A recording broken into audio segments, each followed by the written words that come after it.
The Supreme Court has literally turned the clock back. In a landmark Supreme Court judgment, the Apex Court has reinstated the Nabam Tuki-led Congress government. This also means that the earlier government under the dissident Congress leader Kaliko Pul will no longer be in office, which was earlier sworn in on February 20th. This is the second time that this is an egg on the face of the centre, which felt and experienced similar humiliation at the time of the Uttarakhand when the judiciary stepped in and reversed the order of the centre.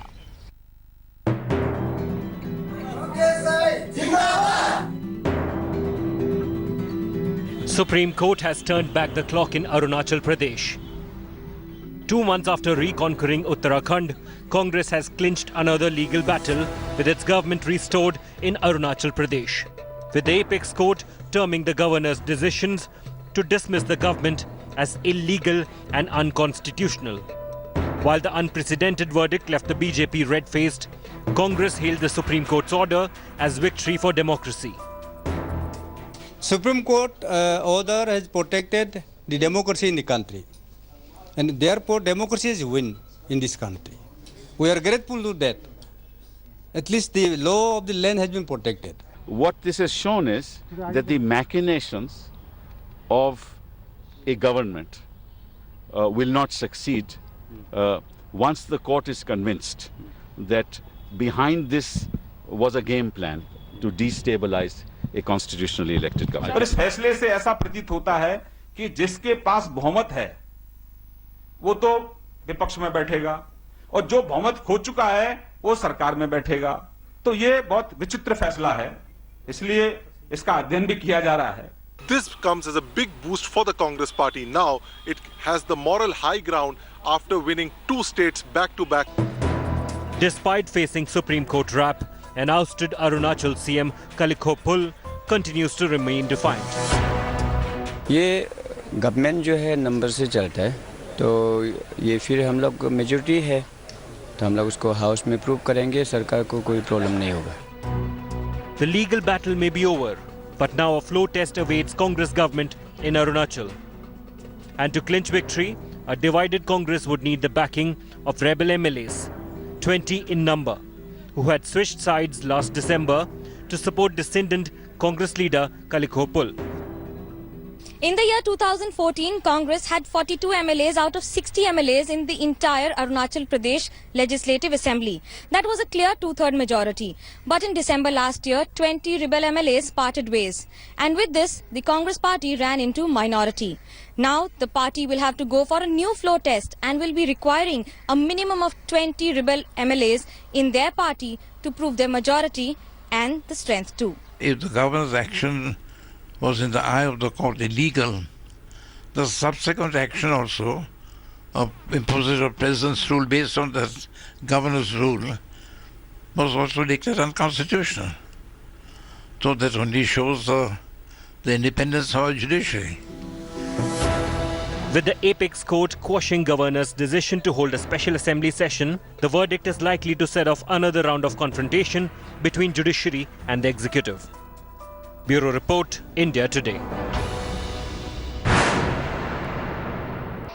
A day of tense calm in Kashmir with 5 days of protests, clashes and incidents of stone pelting. Today was the Martyrs' Day, and both the Chief Minister Mehbooba Mufti as well as the National Conference leader Omar Abdullah went for the remembrance. The Chief Minister has also appealed to the people and the parents, to be precise, not to allow their children to be part of protests. But many believe that with this anger simmering, the real test for the government and the security forces will continue till the Friday to come.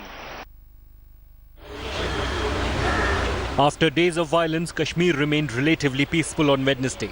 A massive security cover was in place as the valley marked the anniversary of 1931 firing victims observed as Martyrs' Day by the state government. Curfew prevailed in Srinagar after 5 days of clashes.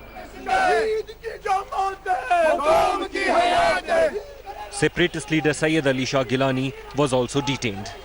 at this point of time, the Central Reserve Police Force deployed in full strength in their riot gear. Now, if you look at this officer here, while he's wearing his bulletproof jacket, he's also wearing knee protection, shin protection, and the weapons that they're carrying. Now, this weapon that this officer is carrying fires pellets. It's a non-lethal weapon. Chief Minister Mehbooba Mufti, who urged the state to remain calm, paid tribute at downtown Srinagar. Political bickering surfaced after National Conference Chief Omar Abdullah, who also paid his tribute, accused Mehbooba of trying to show that the situation is improving. कुछ ऐसे उनसर हैं जो यहाँ अमन बिगाड़ना चाहते हैं, जो यहाँ के हालात ख़राब करना चाहते हैं, उनकी उन बातों में न आके बल्कि इन शहीदों का सबसे बड़ा खराज अकीदत ये है कि जो इन्होंने हमको दिया उसको हम संभाल सके। बेशर्मी की बात ये कि बजाय पुलिस के इंतज़ामिया को हालात को दुरुस्त करने में लगाया जाए, अभी सुबह आपने देखा कि पुलिस की गाड़ियों में सिविल लोगों को यहाँ लाया गया सिर्फ वजीर आला साहिबा को लोग दिखाने के लिए। As netas indulge in blame game, tourism is taking a massive toll in the valley. With Ashraf Fani and Shujaul Haq in Srinagar, Bureau Report, India Today. Alarm bell is ringing in the Indian security establishment after probe reveals use of sophisticated encryption mail system Tota Nota by the recently busted Islamic State module in Hyderabad. The easily available mail system ensures that the identity and location of the sender as well as the receiver, apart from content of the mail, remains super secret.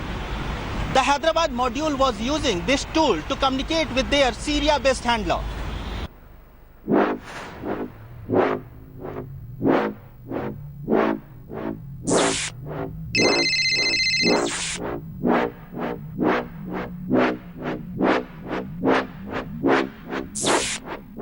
The Islamic State module busted in Hyderabad had some sinister plans to target key installations and religious places. And now, probe agency NIA has unveiled how the ISIS operatives were using sophisticated technology to stay in touch with top Islamic State leaders in Syria. In a first for terror groups, key plotters, the Yazdani brothers were using a new-age, secure encryption mail called Tota Nota. The mail system ensured that communication about delivery of logistics, including arms and explosives, were bug-proof. Probe officials are now taking help of tech experts to decipher the content of the Tota Nota terror mail. Apart from state-of-the-art communication tools, the ISIS terrorists were on verge of making a deadly cocktail of explosives to trigger devastating blasts. Probe details exclusively accessed by India Today shows one of the accused, Fahad, also procured 9 SIM cards and 5 China-made mobile phones to remotely detonate these bombs. Custodial drilling has also revealed the module's recce for safe houses and training areas. NIA, with the help of Financial Probe Agency, is trying to nail the ISIS module's fundings and use of Hawala money channels. The agencies received a shot in the arm after the arrest of alleged chief or self-styled emir of the group Abu Dadra and chief mentor Ataullah Rahman. With Ashish in Hyderabad, Bureau Report, India Today.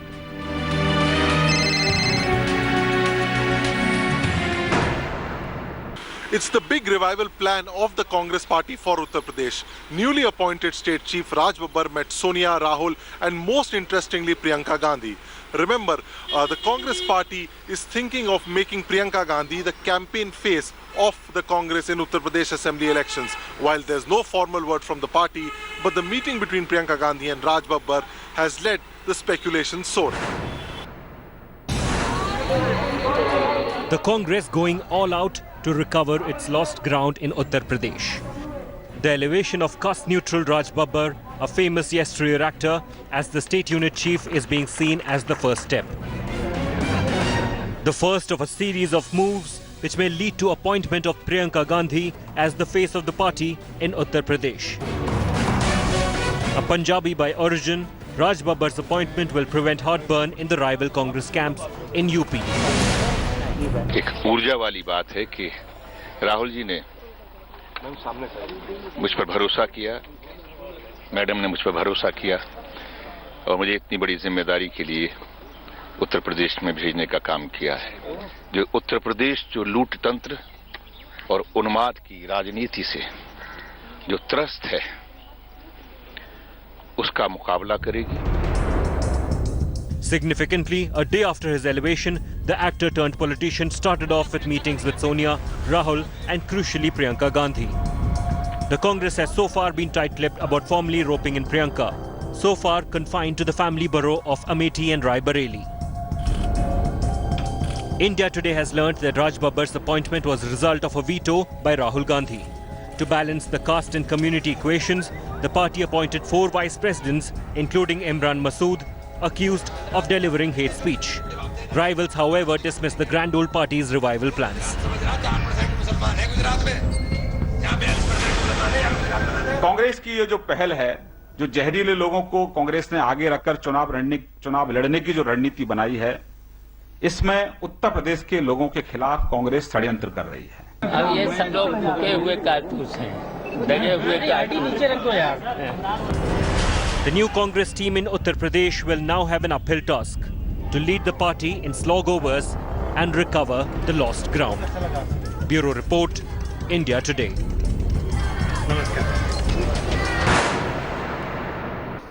Britain's Home Secretary Theresa May, after becoming the Prime Minister, has a mammoth task at hand. The monumental job of extricating Britain from the European Union and uniting a fractured nation. The second woman Prime Minister after Margaret Thatcher, May is seen as a safe bet to steer Britain through the disruptive Brexit process.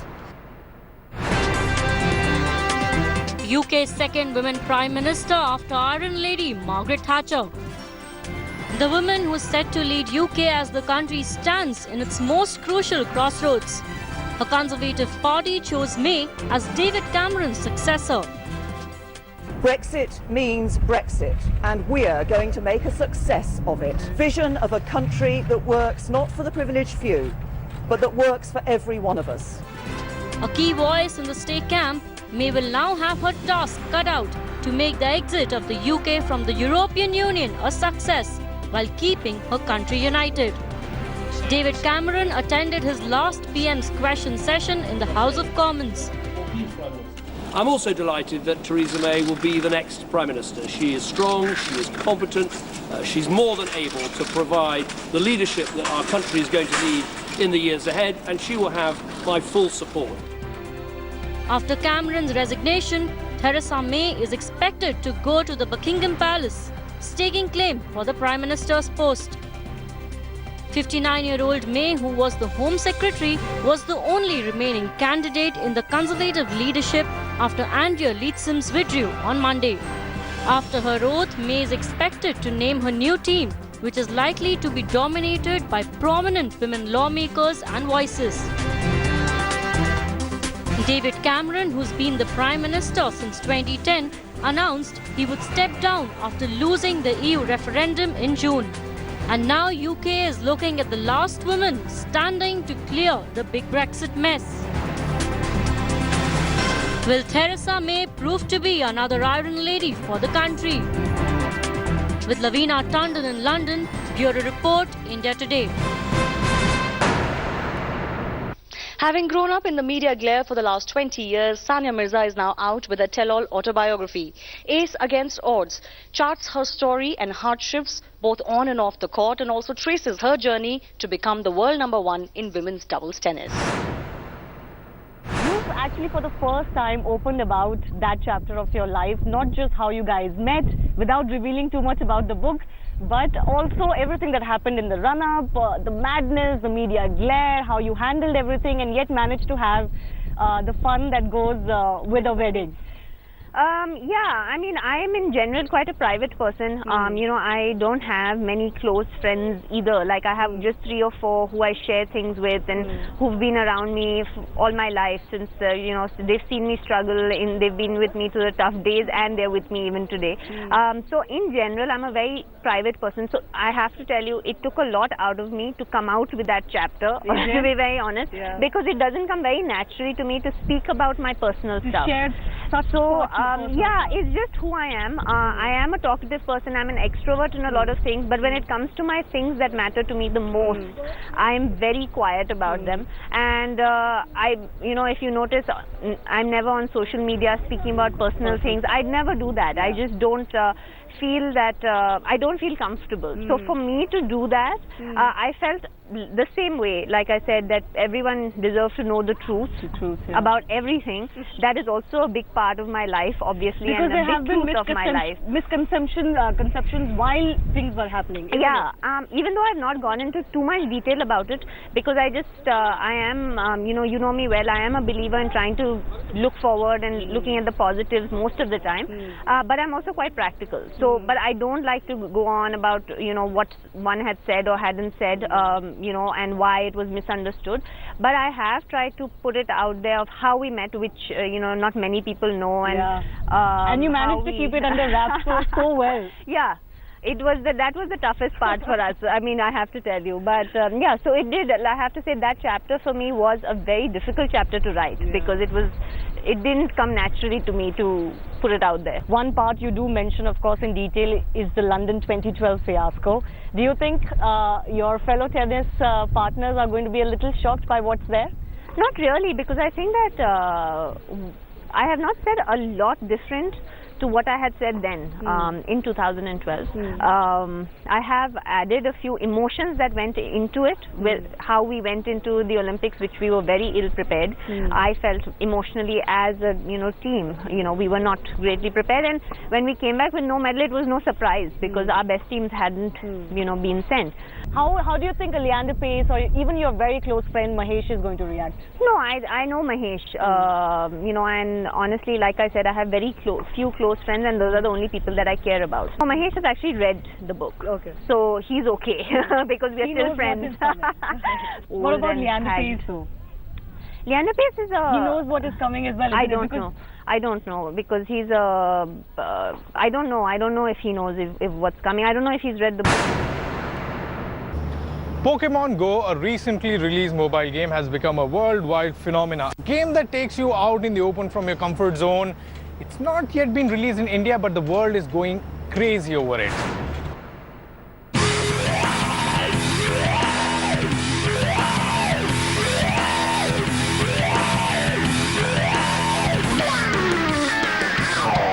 Well, mobile phone gaming market is increasing by the day, and there is one trend that is catching on. Gaurav, are you also on the same game that we're talking about? Absolutely, Devina. This game is so addictive. We're talking about Pokemon Go. It's not available in India right now. Somehow I just managed to got the game here, but we certainly don't recommend that because it's not safe, and it's always better to go with the official source. Now, what is the game all about? Okay, so the game, once you download, it's going to use your GPS location and the clock, and it's going to map out the area, and there'll be Pokemons. You have to catch them, move level up, and that's pretty much the game is all about. It also uses augmented reality, which makes it really interesting. So this is how you hunt a Pokemon. The screen on your handset shows the area around you. And as the Pokemon characters appear on the screen, you have to walk till the spot to nab them. And guaranteed that the hunt will not end anytime soon. There are a cool 151 characters out there in the wild. It's very exciting to see something like Pokemon come on the mobile and be able to engage with it, and the way it has been done, the whole augmented reality part of it, it makes the game much more engaging. Everyone had this fantasy of being Ash themselves, being able to collect Pokemons, go out in the world, travel, and now with Pokemon Go they can do that.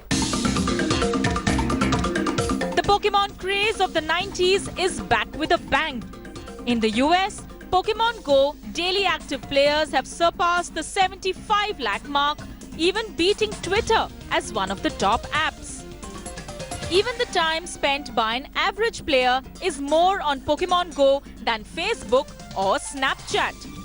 In Sydney, 2,000 people turned up for the historic Pokemon Walk, leading to a server crash. In North Australia, warning signs have been issued by cops against trespassing for Pokemon players who started entering the police station to collect their Pokemon. If you say mobile games, people think that those are the kind of games you want to play on the bus, in the restroom, and the kind of games that you just, play to kill time. But Pokemon is the kind of game that's asking you to, put on a backpack and leave your house and, catch Pokemon in the park or, in the market, in the supermarket. And that's just, we've never seen that before. We haven't seen many games. We have seen Call of Duty, Medal of Honor, stuff like this. And even on phones when they come out, it's nothing more than that. We are not getting anything out of the box, but with VR coming, with AR coming, I think it's going to be a blast. With Devina Gupta and Gaurav Upreti, Bureau Report, India Today.